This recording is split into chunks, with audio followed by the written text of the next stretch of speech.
It is very great to have you both back here. I know that Joe was our second guest back in 2003 to talk about We Were Soldiers Still, Once and Young, and then both of you came back for John Calloway's program to talk about the book a couple of years ago. So it's well represented here at the library, and it's great to have you. Good to be back, Ed. Yeah. It's really not fair to say that this is a familiar story. Because when you look back at the Vietnam War, there are a lot of feelings that are evoked in anyone.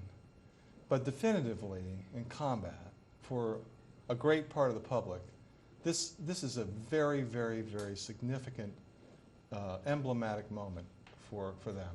Joe, could you put into a few words what truly the significance of this battle was and why it's endured? Well, the battle was, for both sides, a test. The Americans were testing the air mobile concept and the survivability of the Huey helicopter, which would be the Jeep of the Vietnam War. It's the whoop, whoop, whoop of those blades, or the song of our youth, if you will. They were either taking us into hell or bringing us out.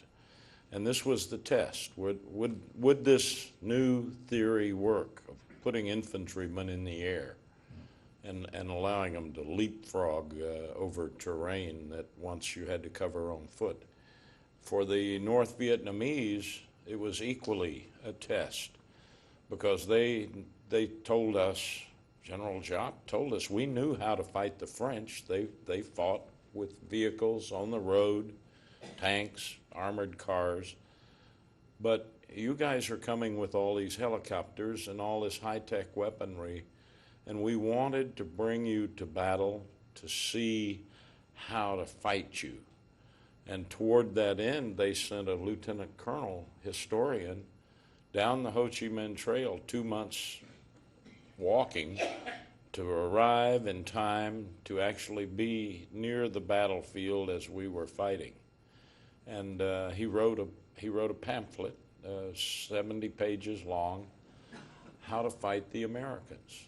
And so they thought, even though they lost maybe 2,000 to 5,000 men in this month of fighting in the Yadrang Valley in November of '65, they thought that they got the better of the deal because they thought they learned more. Mm-hmm. And that what they learned, they said, was the tactic of how to fight us, how to get through the rings of artillery and air support and get right up close and, as they put it, grab them by the belt buckle. Mm-hmm.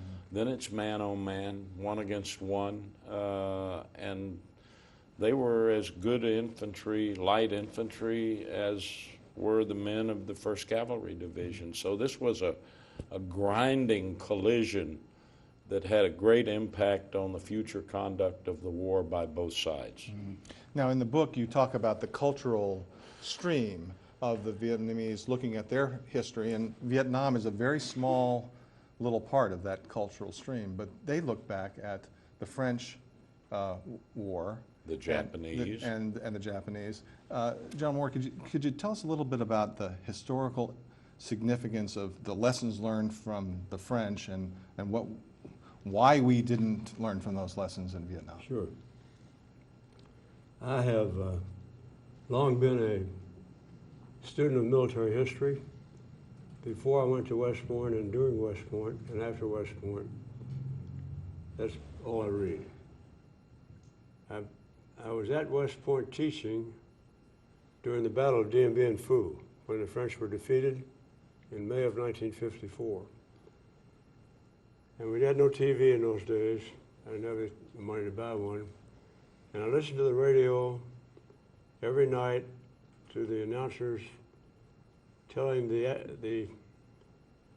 about the Battle of Dien Bien Phu.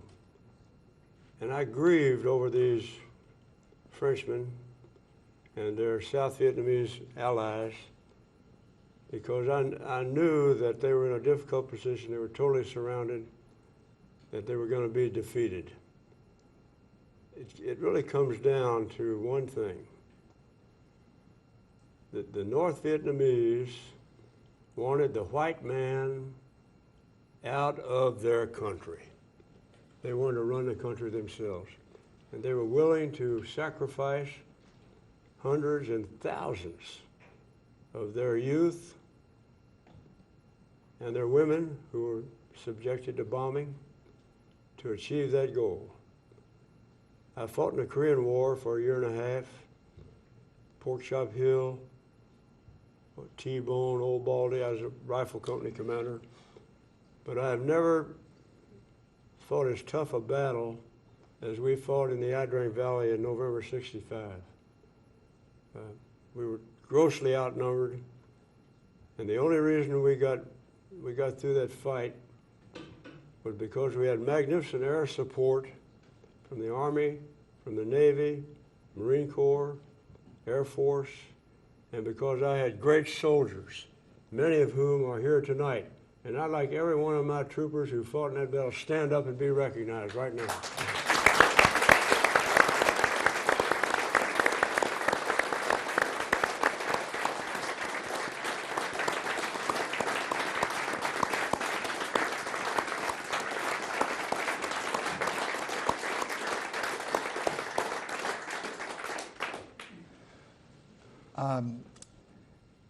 We'll look at the Idrang Valley as its own battle, and it has been played in the movie, it's been played in the book.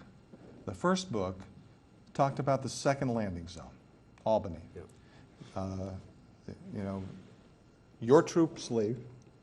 Very significant point in the new book is that the enemy didn't know you had left, and behind you is filled in this battalion who marches to Albany, unknowing, unfeeling, unsensing that there's an ambush waiting, and the next day it is a catastrophe. It's told in the first book in excerpts of the people that were there, but you go to great lengths to kind of fill in that picture for people in this book. It is a central part of this story. Tell us about a moment about Albany, Joe. Sure. Sure. The fight at LZ Albany, landing zone Albany, was one of the great tragedies in military history. The 2nd Battalion, 7th Cav was surrounded by a force 2 or 3 times as large, who knew the terrain, who had been fighting at LZ X-ray for several days. They were pissed off. They wanted to kill Americans who were trying to take over their country. They were commanded by a lieutenant colonel who had seen action in Korea, but had seen no really good military training since. And they did a stupid thing, which they were ordered to do by higher headquarters. They marched overland through the jungle, wearing out their troops, thirsty, little or no water. They'd been fighting for 3 days at LZ X-ray, and they were under total observation from the high mountain complex behind us. And they bided their time until they placed their ambushing troops down on 2 sides of this long column, and at a certain point, they all opened fire.